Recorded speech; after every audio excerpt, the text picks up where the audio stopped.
Hi, I'm Scott Saunders, and welcome to the Webinar Development Series, a rugby union series designed by coaches for coaches and players.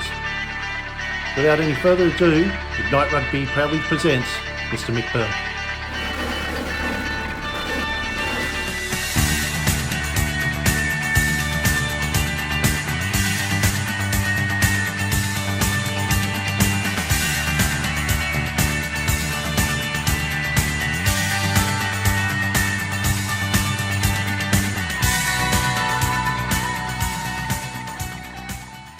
Evening, coaches, and thank you, Scott, for putting all this together for us. First of all, I just hope everyone's safe and well during this time, and you've been able to keep yourselves busy with your rugby. I know, obviously, family and work lives would be flat out, but I hope you've been able to get some good quality rugby into you. Hopefully tonight we can add a little bit of that to you. We're going to spend a little short time tonight just working through one area of the game that tends to cause a lot of grief come Mondays. Certainly has created a little bit of grief in my life over the times on Mondays. And that's when we look at it, it's the decision making around the defensive breakdown. And I think when we look at the areas that come into play there, what we do tonight is we'll just have a look at how I look at it, and coaches I've worked with in the past, how we've sort of looked at the defensive breakdown, and some of the roles that the major roles in there, and then we'll sort of, when we finish this presentation, we'll just open it up for some questions. And so during the presentations, if you've got any thoughts, any challenges, please feel free to just, there's a Q&A down there, just get in there and send a question into us. At the end of the presentation, we'll deal with the questions, and then we'll have a look at a couple of videos which we hope will make the pictures a little bit clearer for you. So looking at the defensive breakdown, obviously, and this just probably goes without saying, but we've put it in there, but the defensive breakdown is the final part of a defensive system. And so when you're looking at the roles that are going to come around from the breakdown, they are made up of roles that from inside the system. So just, most defensive systems operate of a team of three as we go across the line. The role of the tackler, obviously, the role of the inside player, and the role of the outside player. And this can cause some degree of debate and discussion around what those roles look like. And I think those roles will be determined, obviously, by a coach and his philosophies. And, in some cases, the role of the inside player pushing forward after the ball goes past, the tackler, and then the outside player, their role. In some defensive systems, and certainly systems that I prefer, is the outside player has an adjusting type role. So they're adjusting to what's happening inside them, and we're trying to keep them out of the tackle contest as much as possible. Now, we know that a lot of times that isn't possible, especially if the tackler hasn't done a great job in getting into the space, claiming the ball carrier, making a good tackle. The outside player sometimes has to come in to make that tackle, but ideally that role is a check. So they're just there to look, make sure the tackle's made, and then they can bounce out to be in the defensive system, with the inside player being the defensive breakdown support player. That's my preference. It's clearly designed or clearly explained to that outside player that his decision making is based on checking the tackle and then moving out. It's not up to him to come in if he thinks it's on or whatever. His job is to get out and get into the defensive line, obviously checking that tackle. The inside player, his role is to then get into that breakdown. So that's part of that system. There are other systems that work with the outside guy. If the guy runs outside the tackler, that guy comes in and finishes him off and tries to put a dominant shoulder on it and go in. In that case there, the inside player then has to roll, bounce around and make sure they get around the other side, get back in the defensive line. And I think this is where it's really important that as a defensive coach, and if you're the head coach or you are the defensive coach, to ensure that your system is clearly understood by the players of what their roles are here. Because if there's I know there's a lot of push these days for players to be able to make up their own mind and make decisions for themselves, but I think we need to make a clear plan for our players to what that decision looks like. So inside player, he has the decisions to get in there as I'm looking at it. The outside player, check. If he has to go in, he goes in, there's no question. So when we look at that, and that's the sort of the defensive system, if you like. Now we get into the breakdown. Tackler's made a tackle. Who hunts for the ball? Hunting for the ball is a terminology that's used in lots of environments. Who's the player? So if we're looking at it in the system I'm talking about here, it's our inside player that's really looking to get in there and be destructive. And our tackler's role after the tackle. Now, obviously, these days it's very difficult for the tackler to consistently have a role in the breakdown. Normally they've got to get out, but they can still play a role. But obviously they've now got to get onside if they want to have a crack at the ball. So the areas that we want to look at tonight, and these are areas that everyone's going to have their thoughts on.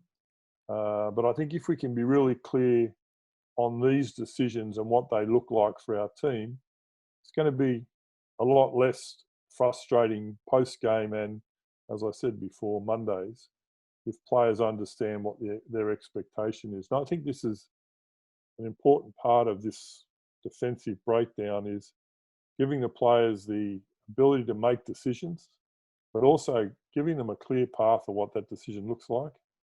And then we can then manage that. We can coach it. We can teach it during the week. We can coach it. We can create the scenarios. And that allows our players to practice those scenarios during the week. So if we look at the tackler has basically three major decisions when he's made the tackle. So we understand the system. The tackler's come in. He's made his tackle. He has three major decisions. He needs to get up onside and on the ball if it's possible for him. He has another decision, which is get up and drive through the ruck or just be a menace. And that's a strategy a lot of coaches that use for that tackler to get up and sort of be a menace in that ruck. And, if he gets up on his feet, he usually attracts one attacking player, and he can be a menace in that ruck, which will affect the attacking group's ability to get quick ball. And then he has to get up and get back in the defensive line. And they're the three major decisions. So in my environments, that's what we look for. We look for the tackler to do one of those three things. Then the support player, and we talked about that, whether that could be the inside player coming in, or depends on your system, it could be the outside player. One of those players is coming in. As I said, I much prefer it coming from the inside. He has three decisions as well. He can get in and on the ball. And this is a great opportunity here. If he's coming from the inside and we can get a dominant tackle on, we can push the tackler back. So the better and more consistent the tackler is, the more opportunities present for the support player. Don't really want to get into it tonight about the tackle, but if we can get some dominant tackles, shoulders on belly buttons and leg drive through, it puts our ball carrier goes to ground first. It gives us a good opportunity to do some damage. There are other opportunities, usually out in the outside channels, whereby chopping a tackle, getting the tackle down to the ground, gives us that opportunity for us to go in and get the ball. So our tackler really can set this up for us. Exactly like our ball carrier sets up our attacking ruck, our tackler sets up our defensive ruck. So on his 3 decisions, he can get in and on the ball, or he can just get in and leg drive through, again being a menace or turning over by driving through. And then if he does that well, obviously we can come in behind, or he gets into the defensive line. So his decision is, I'm in and on the ball, I'm in or leg driving through, or I'm in the defensive line, and that's it. And this role here is probably the one that causes the most grief, especially if we're not sure if it's the inside or outside. If we just allow it to be either, or if you think you can get on the ball, get on the ball. I've been involved in environments where the coaches like to give their players a little bit of a license here, and they also like their players to make their own decisions. And so one of the comments I'll make is, if you think you can get the ball, then you have a go. And I think that's that's okay, but who's the person doing it? So you get the inside player, he thinks he can get on the ball, he'll go in. The outside player, he thinks he can get on the ball, he'll go in. And maybe the tackler even thinks that he can get up and get onside and have a go. So you've got 3 guys thinking they can get on the ball. That's why it comes back to that. Is your system set up so that we're really relying on the inside guy to be doing that sort of work? Then the same process there is, we're getting in and we're leg driving through. So again, that's that same player.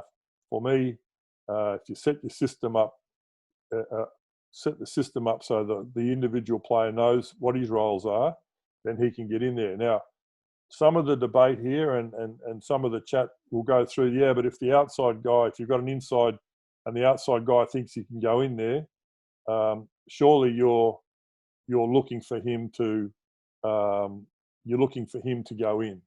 And I think that's from my perspective, if you've got it really clear that his role isn't to jump in there, then I think that's when it's a lot easier to review the game post that situation, so that you're always aware that the players are clear in their understanding of their role, and that way we can make sure that we're able to present ourselves in a way that allows the players to make the right decisions, allows us as a coaching group to review that process and be really clear on the expectations.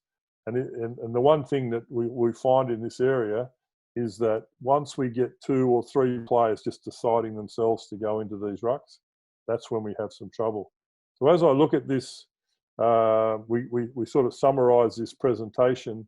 I think it's really clear that for me, that our presentation is, in our presentation here, it's really clear that the tackler has a role, and he has 3 decisions. And when you train these, there's 3 decisions.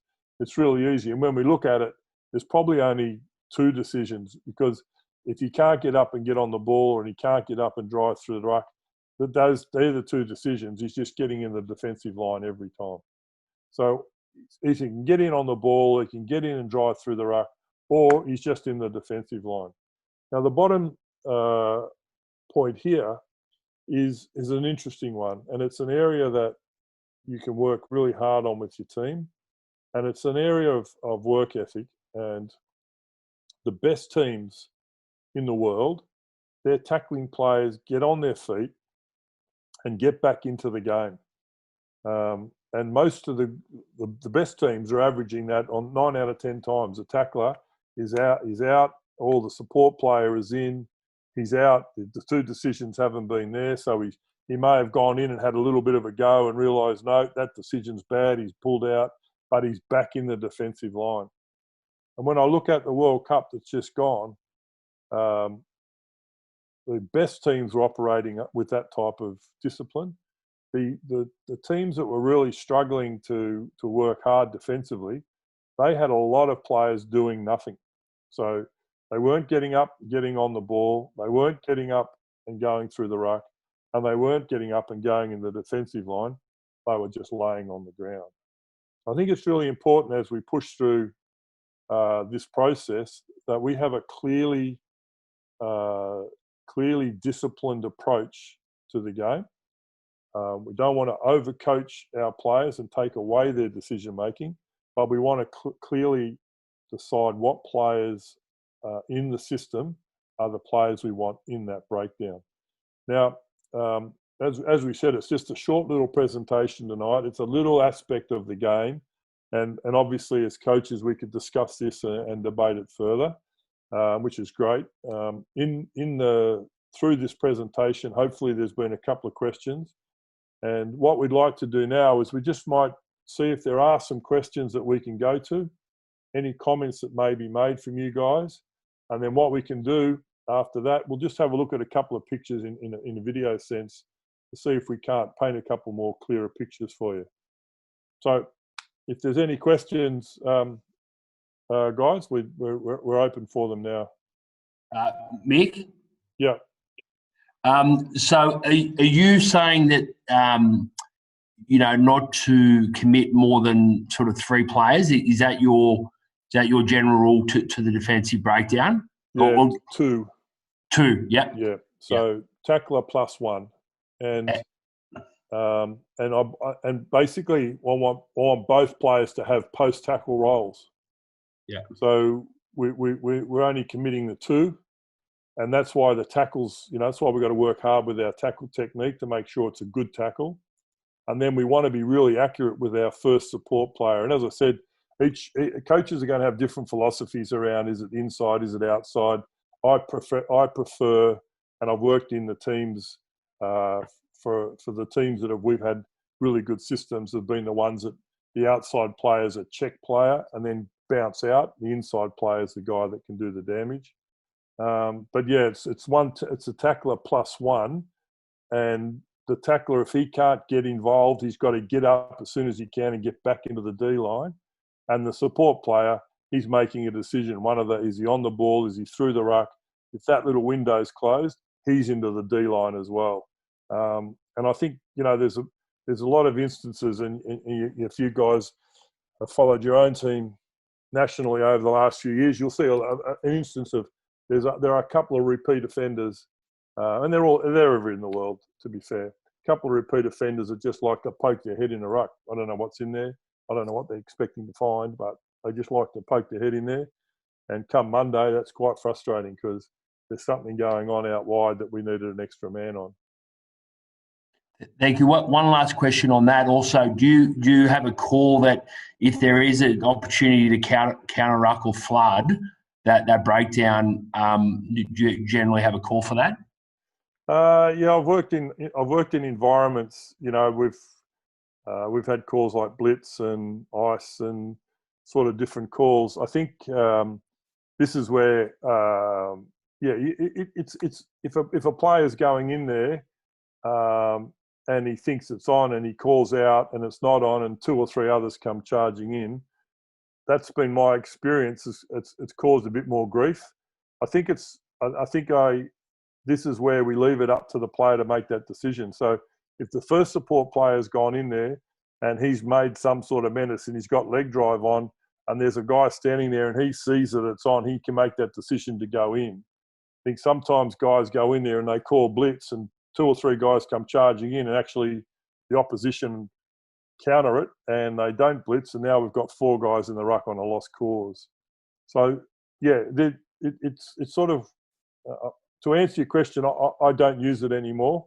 I've been in environments that have, and we've found that that's when I can just leave it up to our players to make a smart decision. Yes, it's on, get in there. But, players go, I heard the blitz call. Well, when you look at the picture, was it really on? No, but I heard the call. So, I mean, I've had both sides there, Dan. So that's a good question. And again, it's what works for coaches, but preferably, no, I don't have the call anymore. Thank you. I was just wondering, maybe it's a little bit outside of the remit, but given no one's else is sort of asking a question on this, I was wondering when it comes to the backline defences, would you, and particularly at these younger ages, would you try and have an open winger jam into that slot where the fullback extra man would be coming in, and have the fullback cover then the open wing attacker? Or would you keep the open winger out, as you say, kind of like a checkpoint, just going on your previous point when it comes to breakdown? Would you have the open winger stand out and have the fullback make sure he has to come in and take that guy? So you're sort of asking whether the fullback needs to come and take last man. Is that what you're saying? Yeah, sorry. You're basically just trying to work out if where that extra man might come in at the junior age, at that fullback space. Yeah. If you'd coach your winger to jam in on that and have the fullback, your defensive fullback, sliding across to take the winger if he does happen to get it. Yeah. Effectively thinking that you, at this age group in particular, you sort of want to make the guys have to make a really good pass, a really good offensive play to get it to their winger. Yeah. But I don't know what the downsides of that are. Yeah, it's interesting. I think one of the challenges, it's a tough, that 13 winger decision making out on the flanks can be tough, and it'll come from what's happened inside. And this is where I think we need, you need a good call on what the roles are there, and you can have a defensive situation where the winger's going to go in and he's going to come in and shut it down, and you force the attacker to make a great play, and then the fullback can come up and shut it down. But not needing to use your fullback is a good option. I prefer the defensive system where you for want of a better term, is your pendulum system, where the three guys are working together. But I think it's important that the discipline inside, if it looks like the outside guy, if they've got extra and they feel that they can cover it by just sliding out, there's always that option that says if you feel that you can come up and shut the game down, you don't want to take that away from players. It's like saying to your 10, if you think it's on to go through that gap, you take that gap. It's like anything. If you think it's on, you do it. And then obviously if players are continually making decisions that are poor decisions, we've got to spend more time with them. But I do see a lot of times where the wingers come in expecting to shut it down, and they don't shut it down. The pass goes out the back, the fullback's out. We get in that outside channel, we come back the other side, and there's a big gap for them to kick into the corner or do stuff over in the other corner. So I think it's, for me, if the option is to try and shut it down with maybe, for want of a better term, the drift defence, where they can just maybe push to the width, give away a little bit of gain, allow the attack maybe to push through a little bit, bend you a little bit in that outside channel, make a good tackle there, put a bit of pressure on that ruck, and then come after them on the next one to really shut them down in the middle of the field. Is especially as young players, it takes away that, the guy that always wants to try and come up and make a hit. You use your system, and then you got your midfield. Again, I sound like I'm sitting on the fence here, Dan, but I'm not meaning to. But again, I always like players to have the opportunity to make a decision if they think they can get in there and shut it down. But our system would say we prefer to let that, we'll push that to the edge, preserve our fullback, take a clean ruck, get in off the side ruck, and then really get some line speed off that outside ruck with the fullback back and covering the in behind for any sort of kicks. Mick, I suppose firstly, thanks very much for your time. This is brilliant to have someone of your quality talking to us. Pleasure. I look after young boys, under nines at the moment, coaching, I like how simple you've made it. I'm just trying to figure out. Well, I'm just trying to understand your experience with kids. I mean, for me, we struggle even at top level to make the right decisions. Yes. What I'm sort of thinking, based on what you said, is we just set it up so that it is the inside player, and I suppose, at young kids' age, because all they want to do is go and grab the ball. The first player there is the young kid, and he's always just making a menace. I suppose the question really is if we sort of encourage them to do that to start with, is that sort of taking their decision making away for a long time, for good? Yeah, it's an interesting. Are we teaching them? Sorry. Yeah, no, you're right. No, go on. I'm just wondering whether you understand what I'm saying. I'm just saying. Yes, absolutely. Yeah. Yeah, I mean, I think that we want them to have the ability to grow, grow in their own skins with the game, understand the decisions they can make, and we don't want to overcoach to a point where we take away their ability to be the player that they can be or could be moving forward. But I think if you give them, it's like anything, like with kids. I've found if you give them enough freedom inside the boundaries, they can still have a really good time and make some really good decisions. And I think, like anything, I've raised kids and I've coached kids, and honestly, coaching, sometimes I've coached 27-year-old kids. So, I think sometimes if you've got a good boundary and there's got plenty of opportunity to make good decisions in there, the players, especially kids, appreciate the boundaries. It keeps them comfortable. What you need to do is decide, where are those boundaries? Where do we just open slather, every man for himself, or do we simply say, when you find yourself on the inside, you're our man? And if you go through the course of a game, you're going to find that situation. And then the guys on the outside, again, if the tackler comes to the outside and you're on the outside and you feel that you can go there, you can give them that opportunity. It's just a matter of how you review and how you coach that. I think if you've got a player that continually wants to go in there and not get the ball, then you can it gives you a good coaching during the week. So how many times did you go after that ball on the outside, and just help them understand that, well, every time you're on the inside, you have success when you're outside, or, we ended up with 3 in that ruck.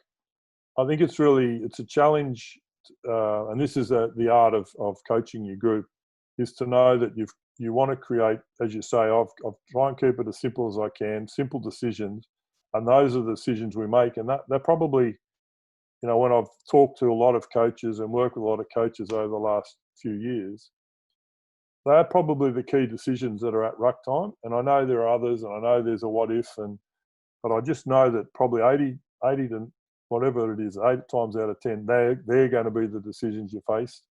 And I think if you get your players really clear on that, what those pictures look like, then you can coach their ability to be a menace, to get on the ball, to get in the D line, and that's what we can go from there. Does that sort of cover off your question there, Sam, enough? Or? Oh, absolutely. No, that's brilliant, and I like that idea of creating boundaries, but not overcoaching, which is exactly right. So that's good. Yeah. Thank you. No worries. That's great. So we're going to move on to the videos now. We'll just have a look. Just got a video here that I just want to show you. And I know it's difficult, and we'll just show you the video to start with. Just while it's on, just have a look.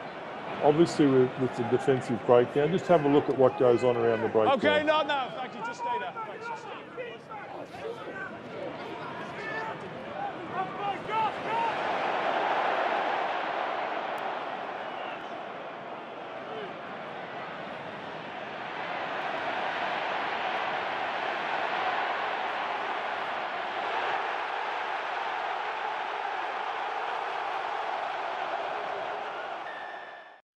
Okay, so we might just have a quick look at it again in slow-mo here. And I'll just talk over, and I'll get Scott to stop it at times. So as we look here, we just stop that there. Just stop it there, Scott.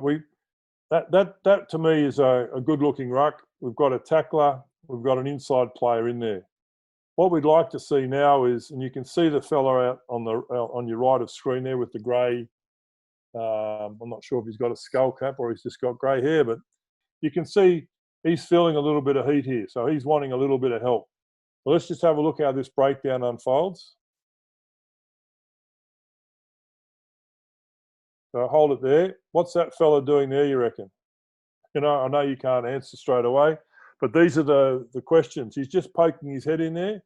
How does he go? Let's have a look at how that decision. That's the third man in there. We've already seen one of his teammates yelling for support, but he decides to poke his head in there. Let's see how he goes.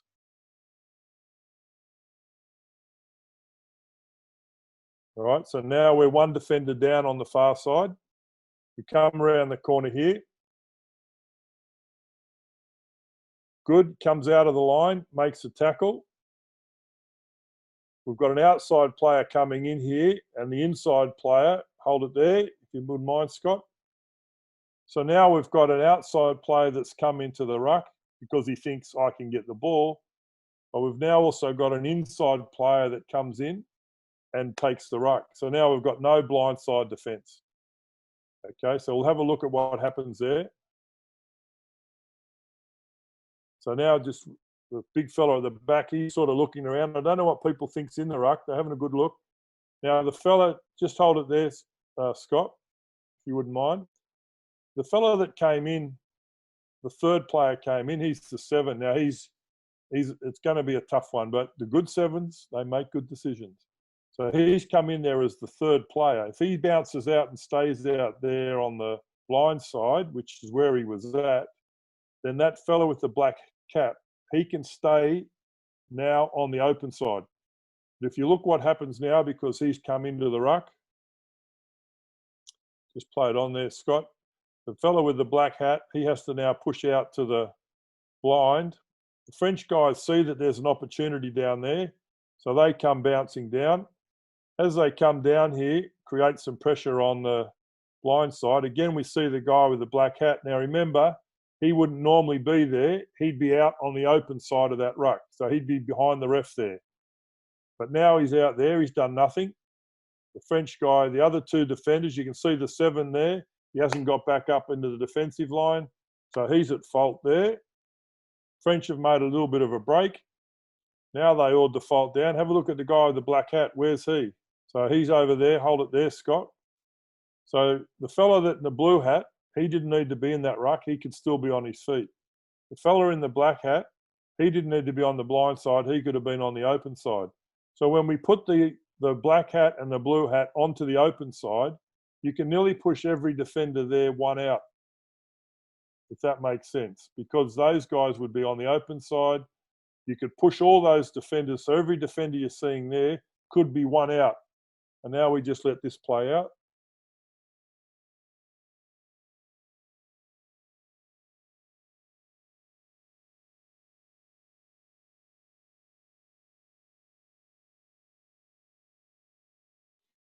And you can see now as we get to the edge here, wouldn't it have been great to have one more defender?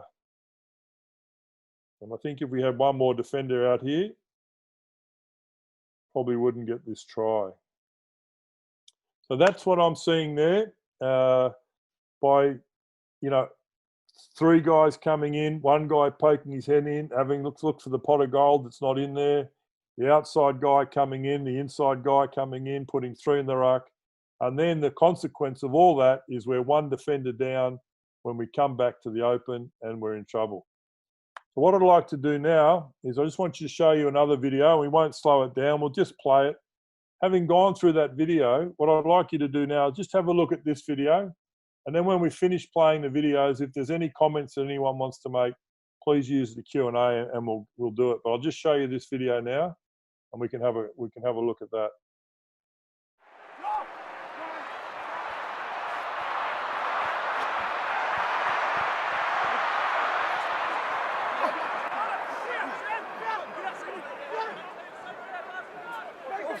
No! Ball lift. As we can see here, the guys in the black jerseys are sort of making the tackle. These guys are under the pump here. I think, they're these guys attacking are having a real dig. But if we look at the numbers that they're putting in the ruck, tackler out, back on his feet, gets some width. Again, defence is under pressure, but they've got numbers. 1 in, back on his feet. Come again, one tackler, one in, the other guys roll around. Support player back in the D-line. Come again. One tackler, bounces out, 7 rocks around. They come to the edge, nice little low tackle, bang, turnover. So these guys have been under the pump down on their try line for, I think it ended up being about 9 or 10 rucks. And then out of danger, ball down the other end of the field. And from being under pressure in their own 22 to the ball is now out down around the 5 metre line.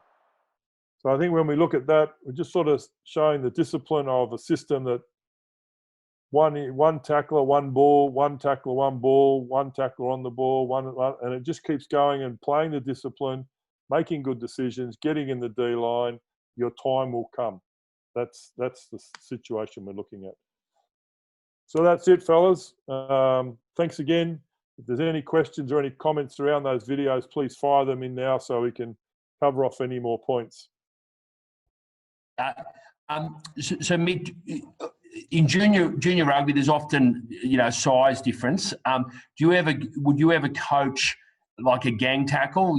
Someone going low and then someone coming in high. Or you always prefer the one ball carrier, one tackler? Oh, look, mate, if I can get 2 tacklers in there, brilliant. It's very what my coaching. When I coach the tackle, I want dominant tackles.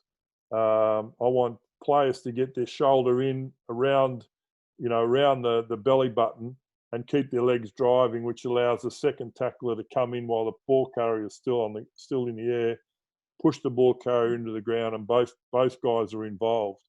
I'm not a big believer on in the first 6 players offside the ruck is getting into what they call the chop tackle. I know this will be can be a little bit it's obviously debatable, a bit controversial, whatever you like, but I don't like the chop tackle in those first 6 channels because a lot of the front-on tackling is available to us. So we teach our players to punch wrap, really to get their shoulder on, punch their wrap in, get some leg drive going, because we're actually in those really good straight-on positions.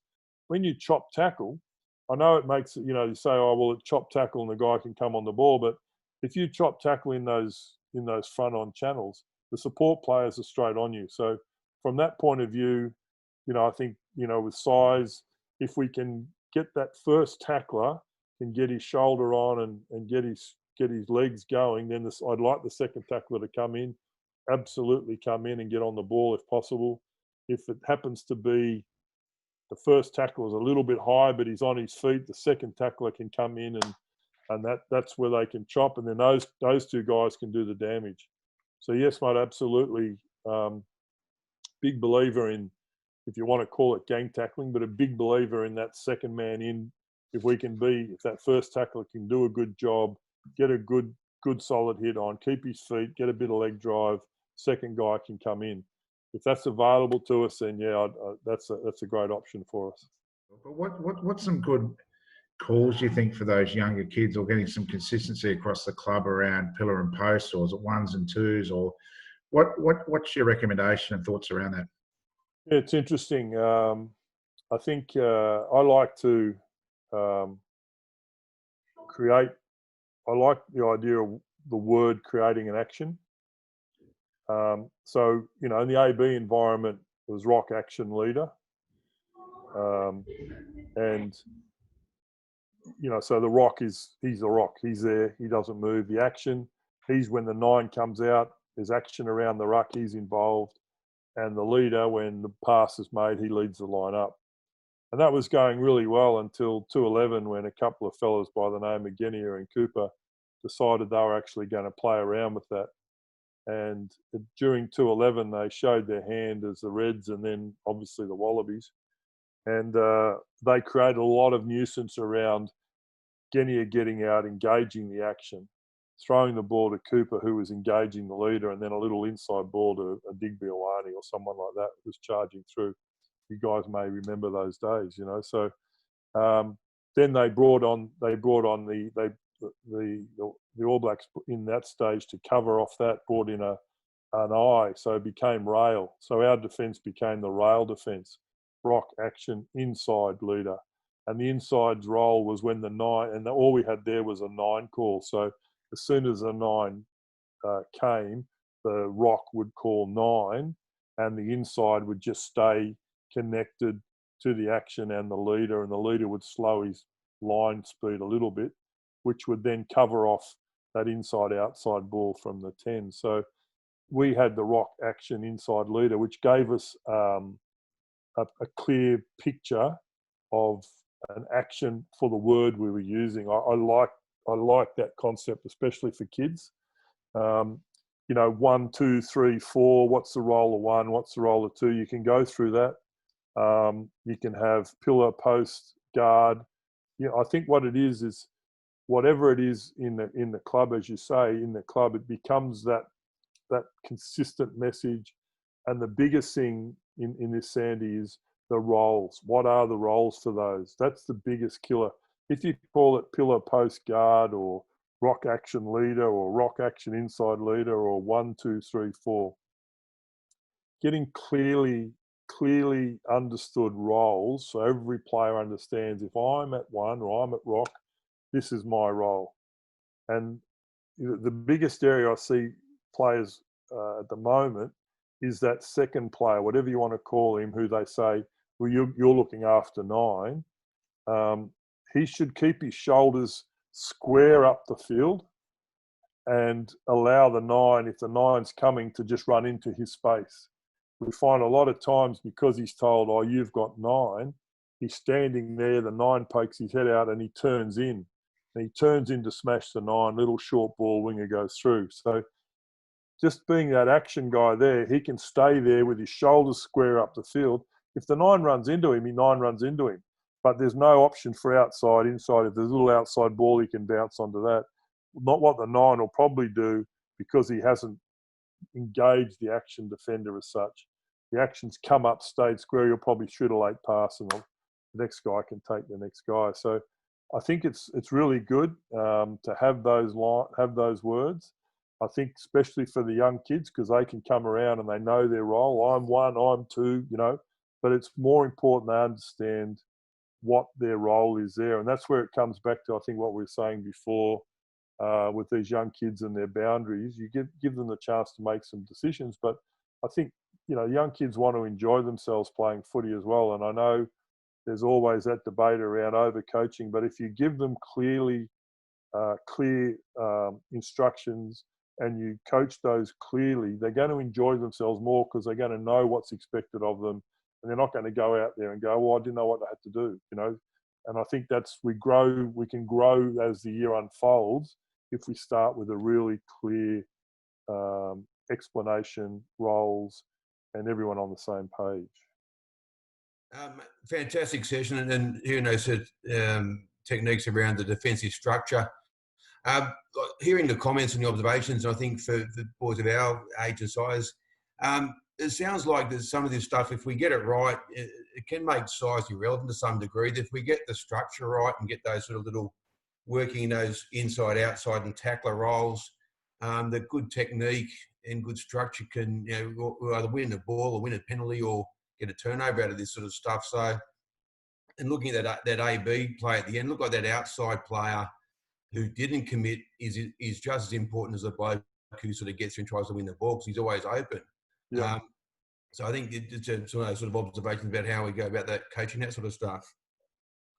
Yeah, and it's I think when you look at it, I've done a lot of exercises over the years with like world-class players, and we've done I've done drills where we've just reward the team that gets set quickest. So we've got a situation, we're on the ground, we're here.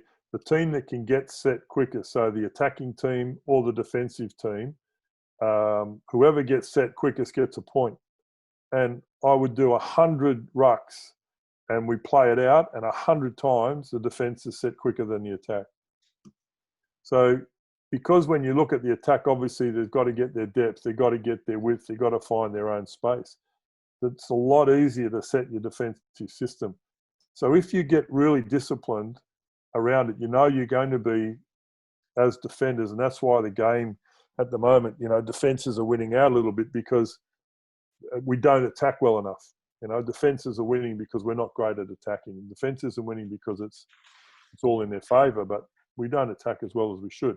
But that's another scenario. But with this situation here, if you've got a good system and you make good disciplined decisions, your opportunity, like what happened for a Geordie Barrett there, Coles and Barrett in the outside channel, that's how it worked. Coles makes the tackle, Barrett comes in and pinches the ball.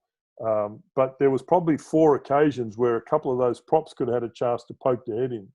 On 2 occasions, Sam Cane went past the ruck, and he's a 7. He went past the ruck and got in the D-line and made a good decision. And so that just kept the defence, as you said quite rightly there, David, the players have kept the system alive, just made a tackle. There were a couple of missed tackles in there as well, but because they were alive in their system, they were able to scramble reasonably well on occasions. But there wasn't 3 or 4 or someone poking their head into a ruck. They really stuck to the system. And I think that's, that what you're saying there is spot on. It's really important that the system allows everybody to keep alive, and then your good tackles will come, and then you'll get your turnovers. I'd like to thank all the coaches for giving up their time tonight too and participating in this, and for the guys that asked the questions. It's what it's about. The more we can share our views and get ideas, and no one's got the right way. Everyone can share their views, take a little bit of what people say, and just continue to enjoy ourselves as we and especially some of you guys have really got the enjoyable jobs there of working with young kids.